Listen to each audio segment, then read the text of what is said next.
Welcome to the Angler Talk podcast with Chris and Aaron.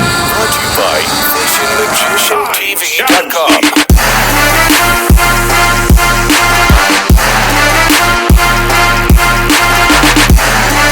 Hey, what's going on, guys? It's Chris and Aaron back with another Angler Talk podcast episode. How we going, bro?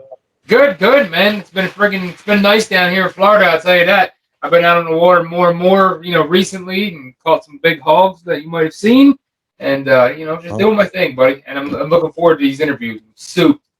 You little lucky bastard. I'm still up here freezing my butt off.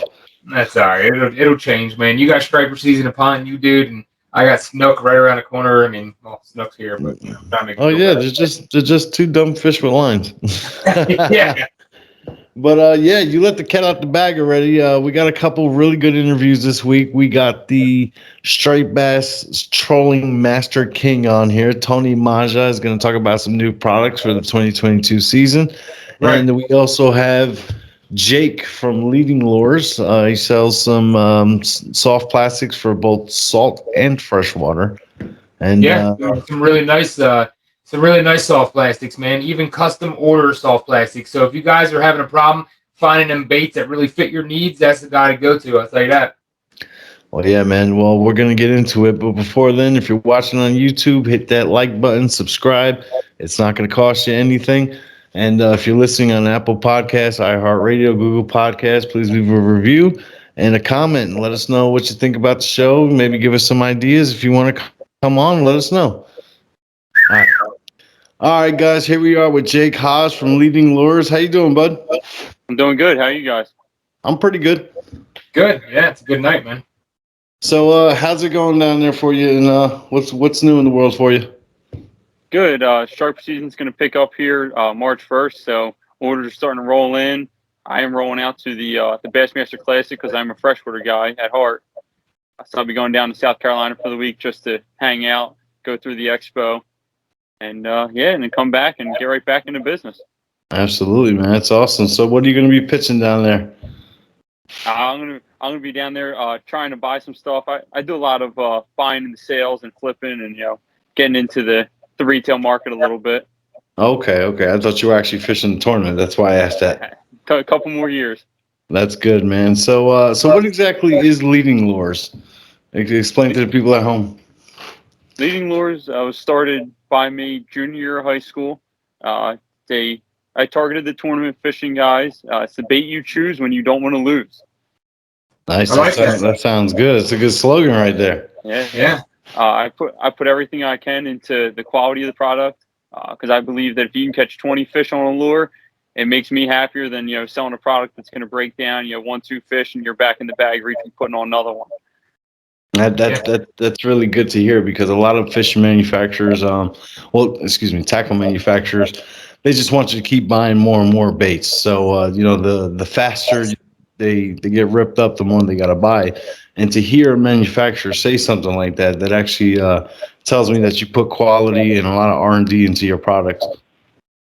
Yeah. I worked on a couple different formulas. I have a freshwater and a saltwater. And I mean, they can be used either way. There is no difference in the process. It's just the durability factor. So one is a little harder, which is going to cut down your action on your bait just a little bit. But I mean, you're still out there catching fish day in, day out. That's awesome, man. Well, I heard you say you got some salt and freshwater products. So do you have any lures there with you? Yeah. I got some freshwater and some saltwater stuff here. All right, let's start off with some saltwater stuff. Over here, we are some salty dogs. Gotcha. So this is the first one I introduced here. This will be the 9-inch shad. Oh, nice. So, it's your standard. My difference, the tail is a little bit bigger, so you can actually troll at a little bit slower speed on the back of those Mojo rigs and still get the same action out of the tail versus having to speed up to get the action. That's awesome. Is that a paddle tail? Yeah. Yep. So it's a big kind of like a boot tail. All right. Style. Yeah, paddle tail is definitely where it's at, man. That action on a paddle tail is just awesome. And then we cut it down, went to a 6-inch size. Same tail. You still got the same weight to it. Just cut it down for those guys that maybe casting them around, sod banks, stuff like that. Awesome, man. Around here in Jersey and New York and the Northeast, that's a big striper bait is that swim shad.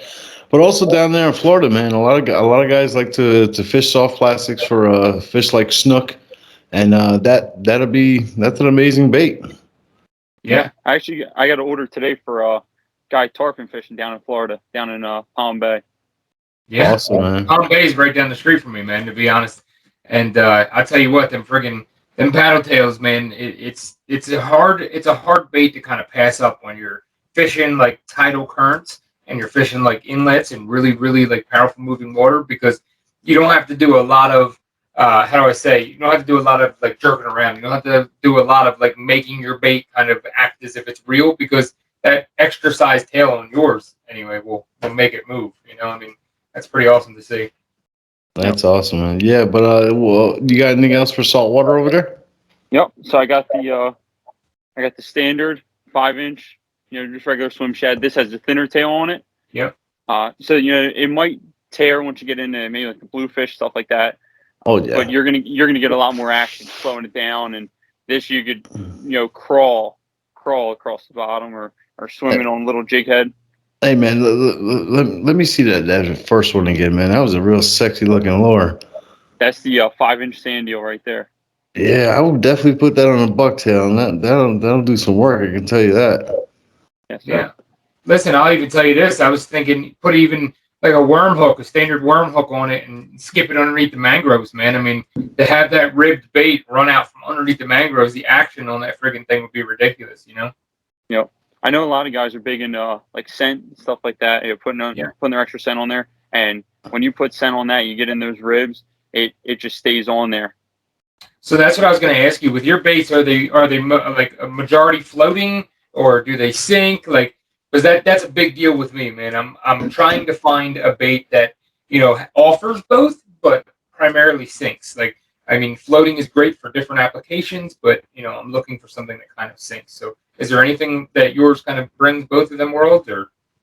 So that's the great part about making your own stuff is all my stuff floats when you get it, but I have a contact page on my website, and if somebody's looking for that special, unique lure that it's the same exact bait, just they want it to sink, so they can put it on a small jig head.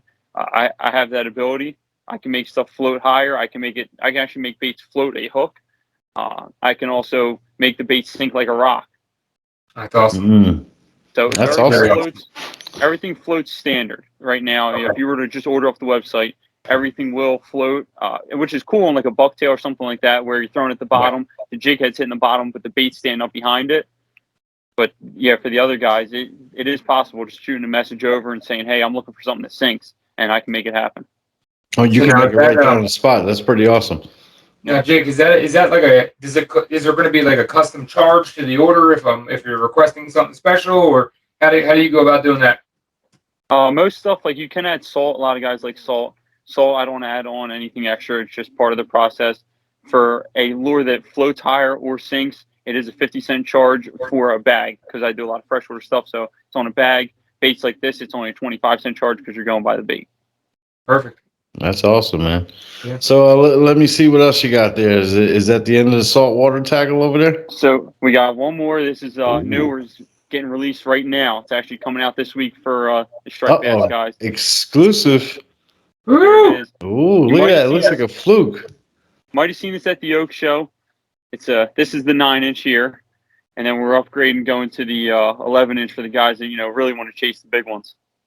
Nice. Awesome. So what does the tail look like on them, Jake? Straight. This is like a stinger tail. Yeah, stinger tail, straight. Awesome. That's awesome looking. Just a plastic. And that kind of looks familiar, man. That I believe that's paired on a buddy of mine's Casting Mojo over there, right? Yeah, it might have been seen on the back of that. Yeah, that's Tony Maja's Casting Mojo shad right there. I mean, well, now you know Jake is the one that makes the shads for Tony Maja, man. That's a real sexy looking bait, and I can't wait to use that. I actually have a few in the car. Oh. Yeah. I'm gonna talk about that. That's gonna be killer this year. Definitely. Yeah, I can't wait. I'm looking forward to throwing that for some snook down here, man. Even the sea trout, dude. I can see that friggin' thing. Like I'm telling you right now, I'm gonna be a thorn in your side, man, when it comes to custom ordering these friggin' baits, dude, because I'm looking for exactly that, but maybe a couple tweaks here and there, and it sounds like I found the guy to do that, man. So I'm Yeah, looking forward to ordering off you. I can do some stuff that you can't get in the store.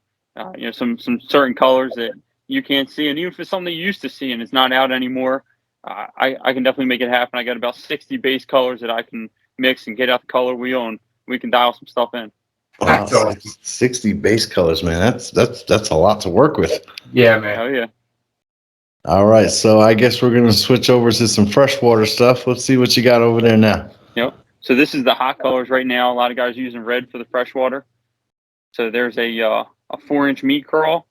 This has little appendages on the outside, a little bit of extra plastic. Okay. So when it's sinking, and I've had guys use these for saltwater as well, but when it's sinking, it's fluttering down. So you get like that action, like a crab kind of swimming away or a crawfish for freshwater. Absolutely. So that's definitely the standard lure that I go to. And I fish everywhere from, I've been down as far as Alabama and all the way up to Maine, and I've been over to Tennessee. So I stay in the eastern region, but top to bottom, I've been there. If I'm fishing in Jersey and I'm doing some summer flounder fishing, I could definitely see myself putting that on like a teaser hook, and that'll definitely give me some real good action on the way down, especially when I'm bucktailing and jigging. That'll definitely be a ticket right there.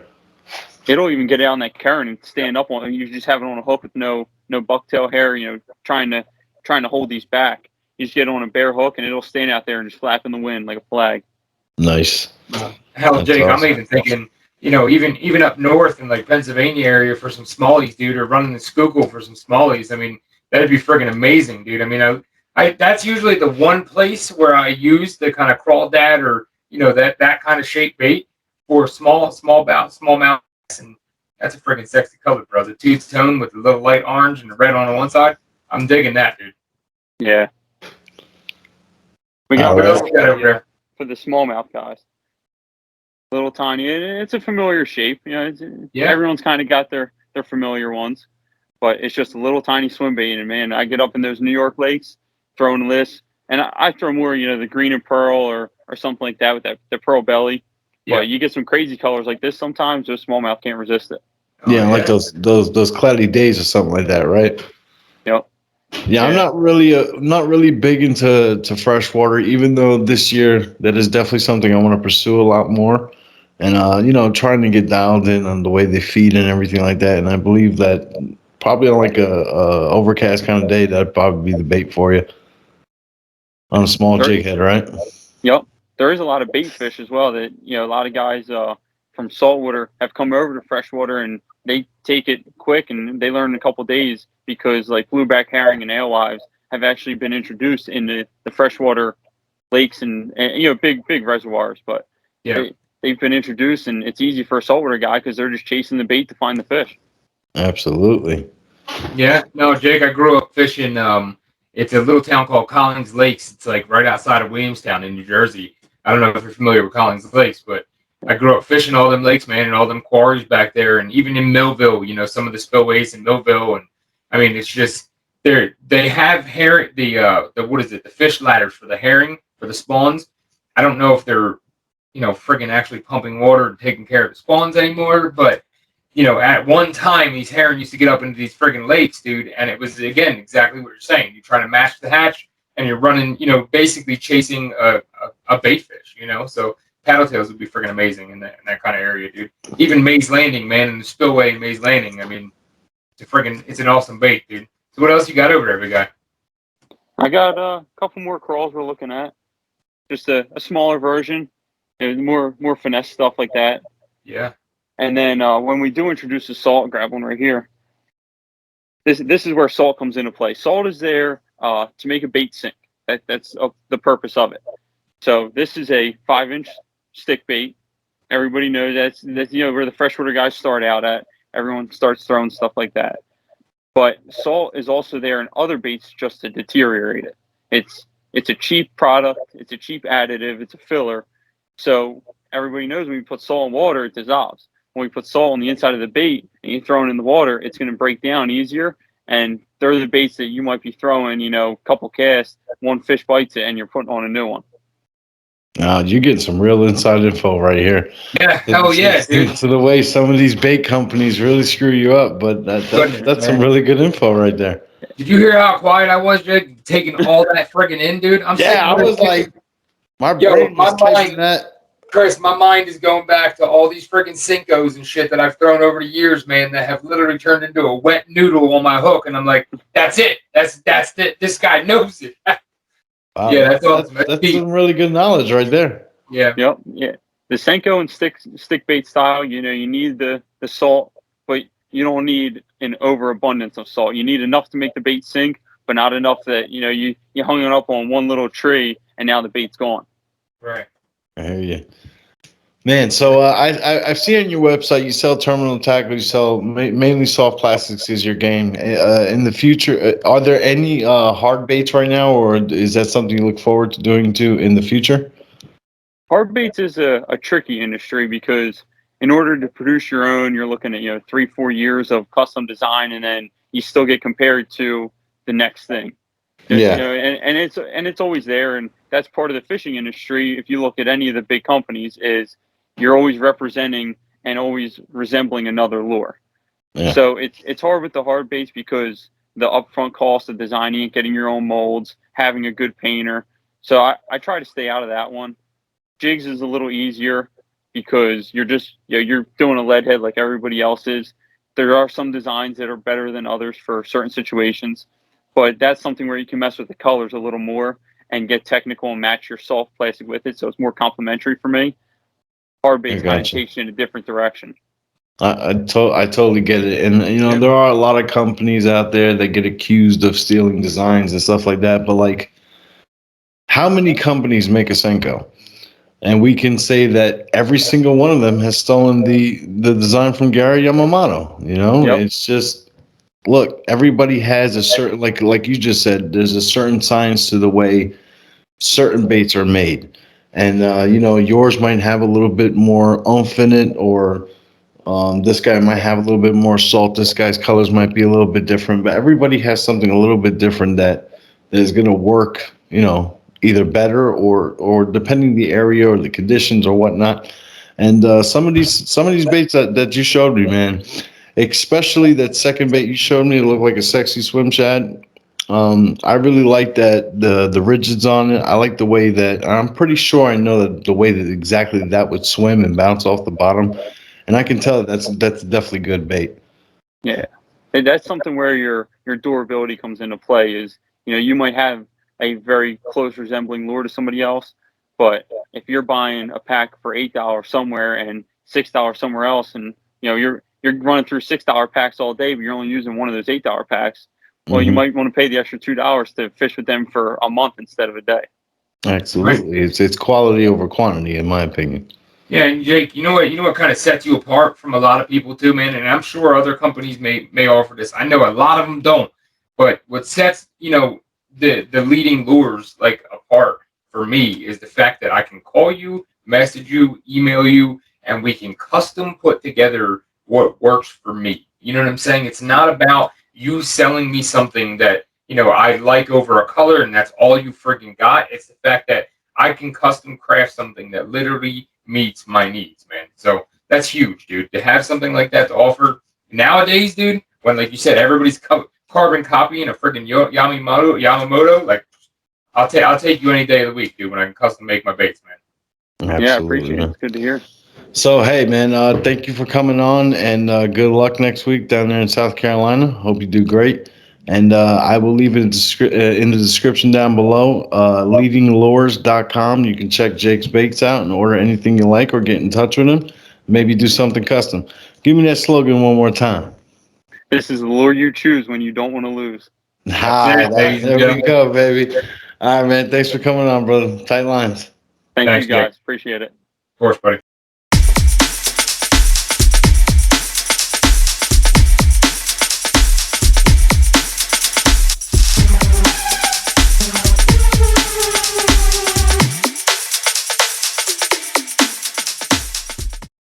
Hey, here we are with Tony Maja, the man himself from Tony Maja Products. How's it going, bud? What's up, guys? How are you? Pretty good. Good. So it's been a while. Last time we had you on the show was about a year ago, and I'm a big fan of Tony Maja products. I use them every day when I'm out there striped bass fishing, and also for different species as well. For instance, I'm a big fan of the Castaway Mojos. It's a good snook killer down there in Florida. So what's new for Tony Maja products this year? We got a few new things, Chris. We got the casting mojos. I'm trying some new things. We have I guess we call this like the eel tail on the casting mojos. Now this could be used for tuna, striped bass. I mean, I'm gonna try everything in the lakes and stuff. We're gonna troll these on playing the boards. We're gonna try a lot of things this year. I mean, I'm gonna try to get out as much as I can to try different things. But the biggest thing, I mean, the biggest craze last year were the flutter spoons. Yeah.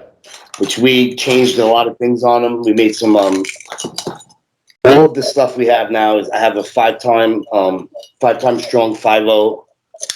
This one isn't it. This is actually a mustad, but the other one we have is an owner's hook. 5-time strong 5.0. With the hairs, obviously, something new. And these are a little heavier than all the competitions. And we put a very heavy snap swivel. I mean, not snap swivel, sorry. Split ring and a barrel swivel. The barrel swivels, this one's a little big. We overdid this one. This one's about like I told them to make it big, a strong one. They put like a Blue Marlin barrel swivel on. They overdid it a little bit, but I went a couple sizes down. But it's about a 300-pound test. I mean, these things aren't going to break, and they won't bend either. They're strong as anything. Couldn't bend them. That being said, they're not too heavy where they're not going to flutter, because otherwise if they're too heavy, they just sink down. But, these things are going to be solid. Absolutely solid. So they're going to be called the new Tony Maja Drift Spoons. Okay.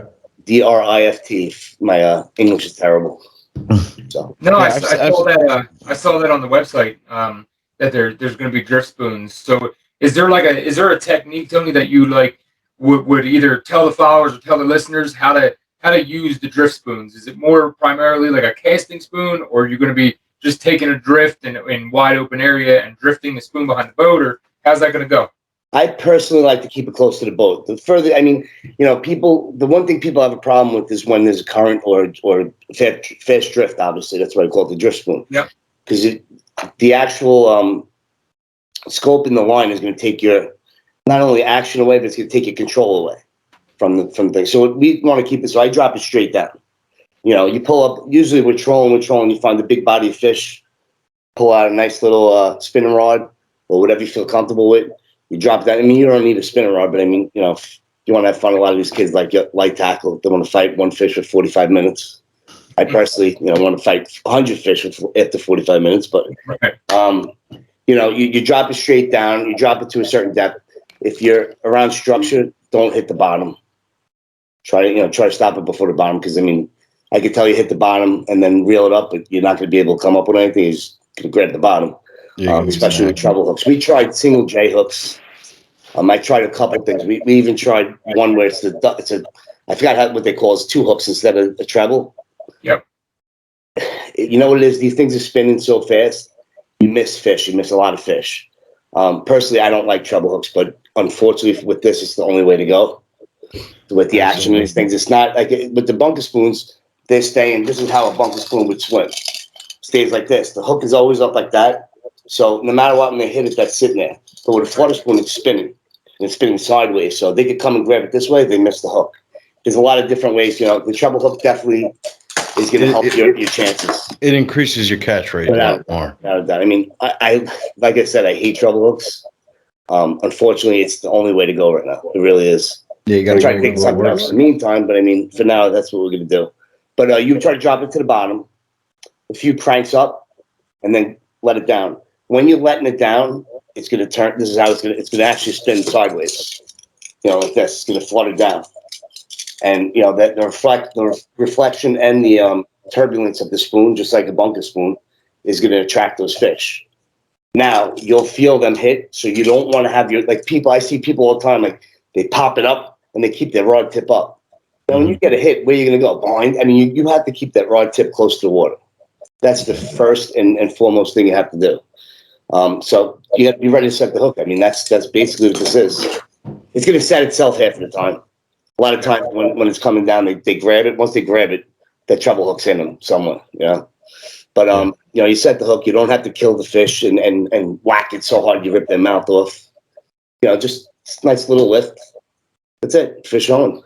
I hear you, man. And you know, I thought that you were going to be the first one to come out with the flutter spoons, and I know you strayed away from it a little bit because, you know, the Tony Maja name is trolling, you know, and those bunker spoons are iconic, and they've been around for, I don't know, what, 30 years? A long time. Yeah, and my father's been making them for probably 50-something years. But you know, selling to the public and selling to people when he went public and actually went into a lot of stores and stuff, that was probably about 20, maybe close to 20 years ago, 15, 20 years ago. But that's when, you know, a lot of people didn't like him after that.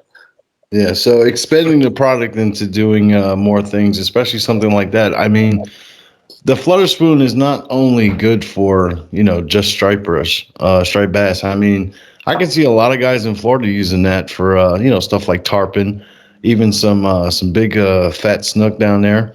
Yeah. And what do you think, Aaron? Is that something you would pitch? Yeah, you know, I'll tell you this, Tony, to be completely honest with you, man. I'm super interested in that jig that you held up first. I know there's a lot of guys down here that tie these really wonky bucktail kind of S&S jig kind of mocks, and that freaking jig right there looks super sexy, man. Tell us a little bit about that jig. This is my 3-ounce casting mojo. That's all it is. I didn't make a different head. And you know what? The actual way it sits, like I'm going to try trolling this. Like if I use an umbrella, I'm going to try trolling this as a trailer. I'm going to try trolling this as a combo, as like a second to a tandem mojo. I'm also going to obviously cast and slow retrieve and jig it. I think the hairs on it definitely help because first of all, it covers the hook, but people don't realize, especially when you're jigging, those hairs are popping. You know, you know, every time you pop it, it's going in and out, in and out. And whether or not that looks like a squid or whatever it does, it intrigues the bass. They definitely like that. And that's even when you're trolling mojos, everybody goes in a straight line. I don't know why people do that. I mean, obviously, if you got people around you, you can't go right and left and stuff. I get that. But, you know, I zigzag. Because if you notice, like with spoons, you get one that goes down and the other one tightens up. Yeah. And the other one gets looser. That's the one they always hit. Whatever one is less, you know, drops down, it's a little easier for them to eat, they'll eat it. Right. You know, that's why you got to try different things. And when you go in and out of gear, trolling spoons and mojos, it changes the action. That attracts the fish. They don't want to see something just going like that the whole entire way. They want to see some difference in action. That's why I like the bunkers. You see those flashes, right? Like you see a flash, they go sideways. That bunker's a lot of time the one that flashes is one that's going to get hit because the rest of them are going together and synchronized. And then, you know, the other one's a little different. They crack that one. So the oddball's getting whacked. And for the people listening, don't think that all of these products are just strictly trolling because they're not. I know Tony has my favorite one in front of him. You know, the black casting mojo.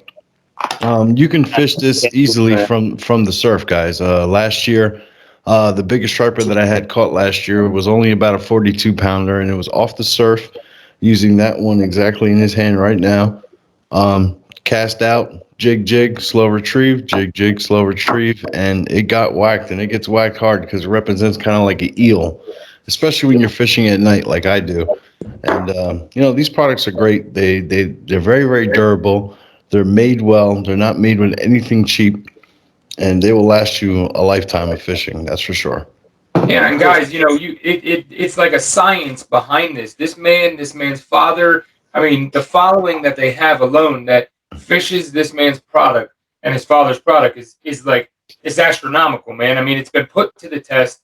I mean, it's been drugged on the bottom. It's been drugged by a friggin' 50-pound fish, and it doesn't give out, man. I mean, if there's anything out there that you want to put your money into because you know it's going to last, I mean, here it is, guys. I mean, this is 5 decades of research and development. You know? Right. Yeah.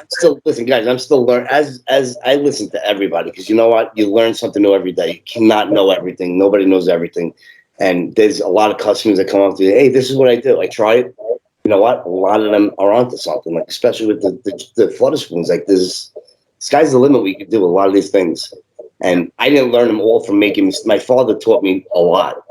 I learned some things myself, obviously, and most of the time it's from making mistakes. You make a mistake, you learn from your mistakes. It's just like the way the world works is you learn from your mistakes.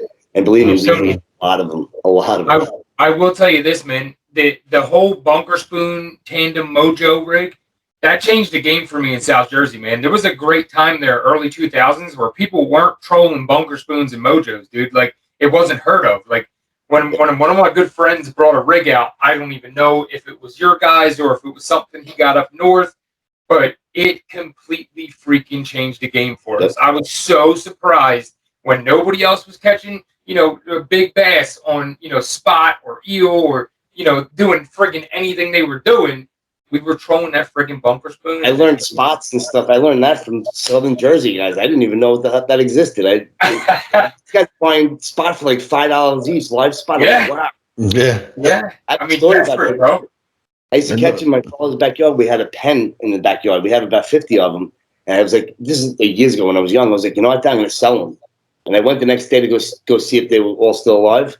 And they were all gone, every one of them. And the pen was still closed. I'm like, what is going on? So I thought someone was stealing them. So I staked out the net overnight. It ended up being an every time. Every time. And actually closed the darn thing. Every time. I saw they're eating one. I was like, you got to be kidding me. That's $250 gone out of my pocket from an auto. No, I know the feeling. Yeah, so back about the spoons, man. Do you have the number 4 spoon there? Of course. That is the hottest ticket on the market when it comes to trolling. Let me tell you something. I mean, people have said to me, oh, mine bent from a thresher shark. I was like, you know what? I always tell people, bring it to the shows or bring it to me. I want to see it. And you know what? If it bent, I will replace it with 10 new ones. And I will stand by it unless somebody runs it over with a car in a vice grip with melting it.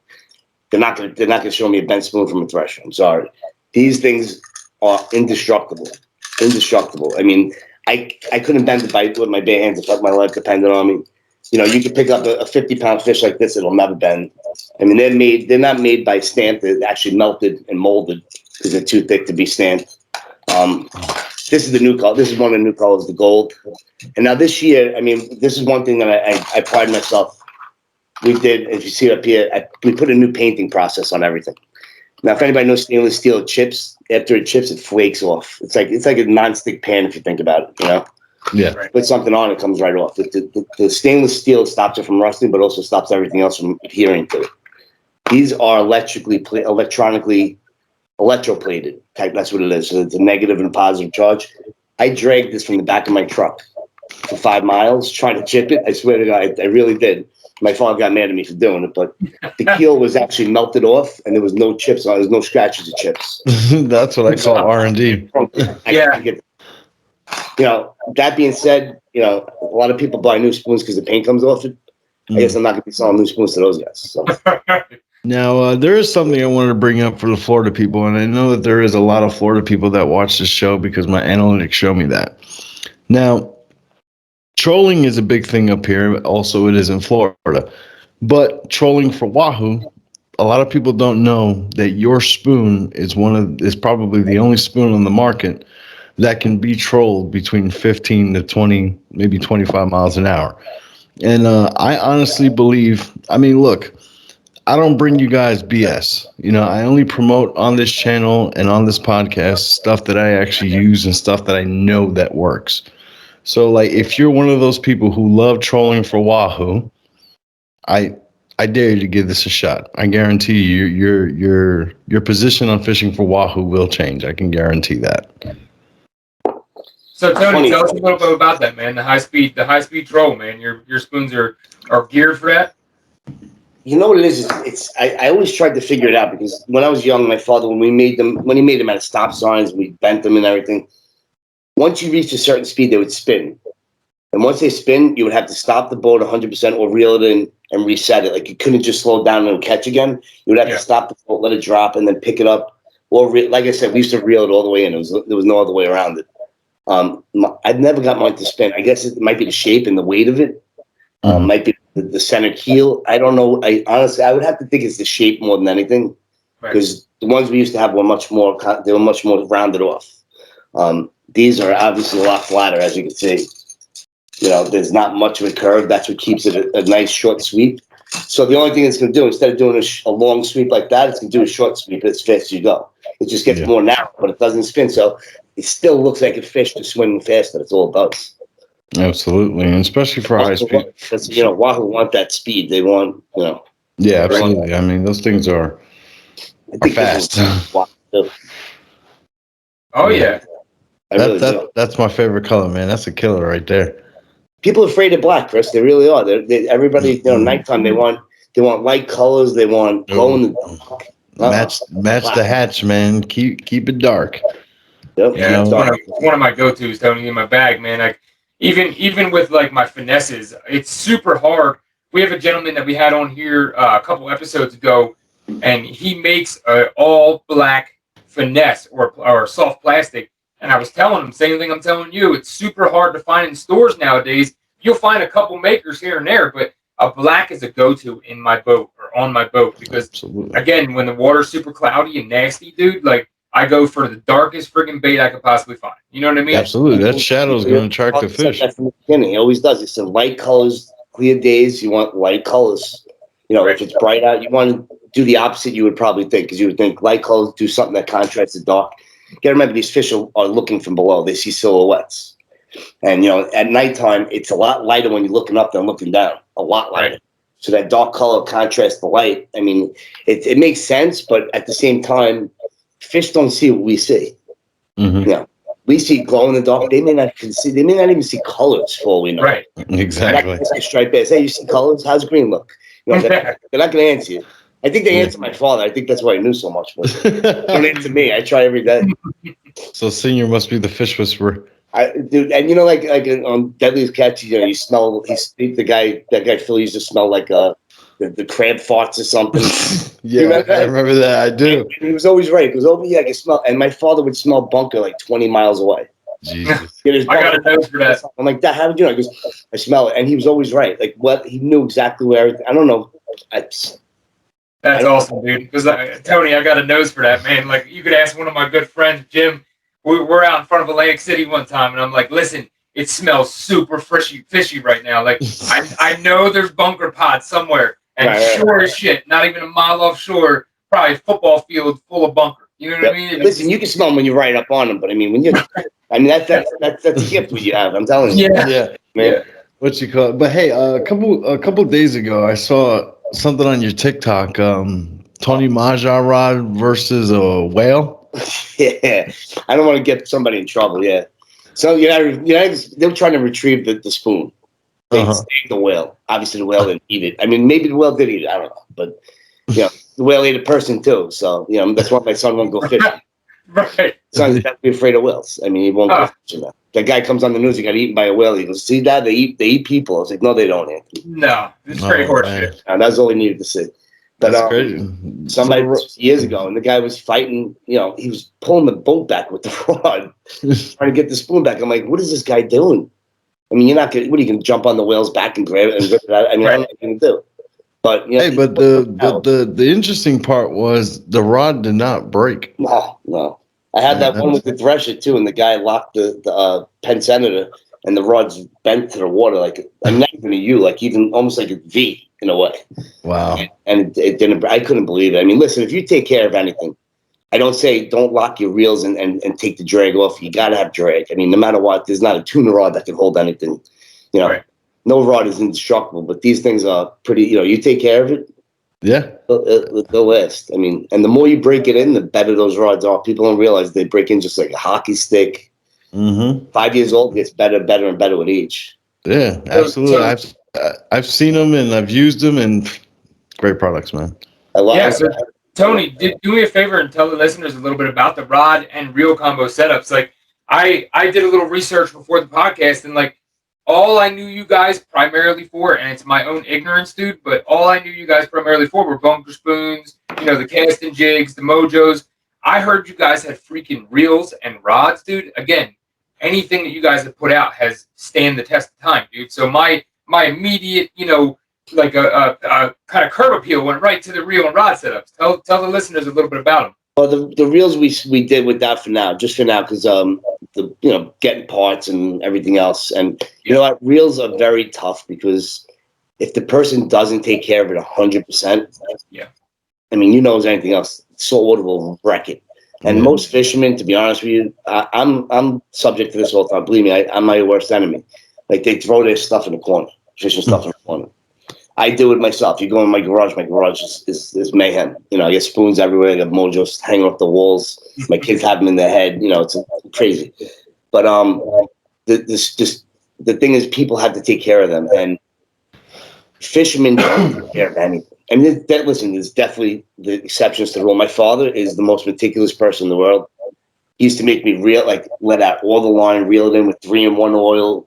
Yeah. You know, fresh water. As he's dumping fresh water and driving the boat, like the guys, and everything he has lasts for 30 years.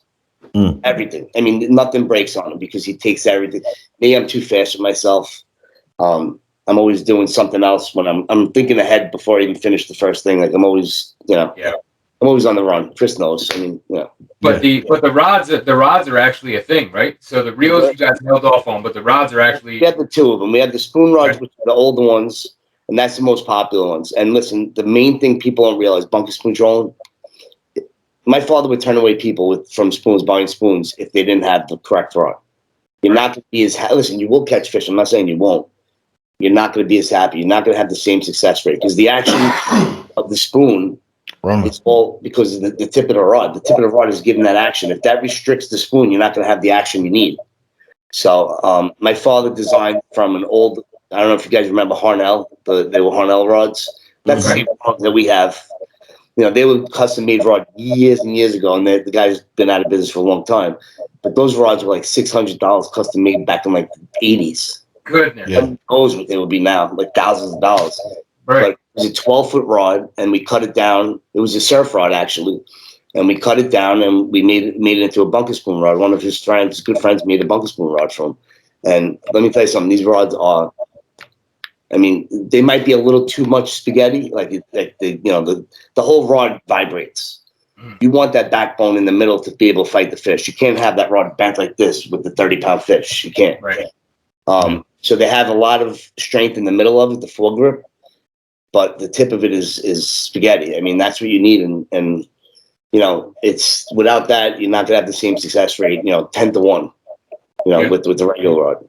They have carboy guides, which are for any line you need, wire, braid, mono, whatever it is. Nothing cuts through it, so they're metal guides. That being said, the guides will break eventually. If you think about the pressure of wire line and trolling, it's going to end up giving sooner or later because there's all connections in it. But to replace a guide is $10. Right. To replace a rod is a lot more. So, I mean, the guides are just minimal. And I always have extra guides if people need them, but that doesn't mean people should call me for them. Tackle shops, I don't fix them though. Tackle shops will fix them, most tackle shops. And you know what? You never throw away a used rod. Never. Because those, like I said, they break in and they become part of you. So. Well, it still sounds like you're starting off with good hardware though, man. So it's not like it's something that, you're gonna run into right off the bat. I mean, trolling friggin' wire, again, that's something else that I knew from up north, Montauk, in the Cape area. Trolling wire is a big thing up there. Bringing that down south and being able to do that consistently and not having your gear fail, man, it's huge, dude. I mean, it really is. You can't undermine that at all. It's a big deal. People, it's a science. So like you said before, it is a science because, my father would know where that spoon was no matter what. Like, and fishing, we fished Staten Island, Raritan Bay.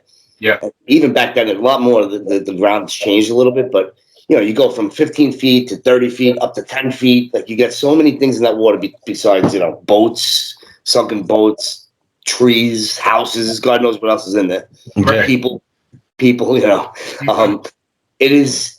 knew where we were, and he would say 5 cranks up. Like, he would know what the bottom before it even came.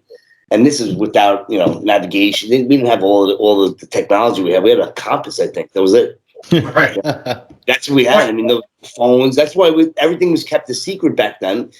The bunker spoon guys were very quiet. They've been around for probably over 100 years now, to be honest with you.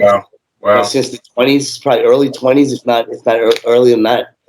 And, it's a science, man. You can use any line you want, but wire is the way to just use a spoon, no weight.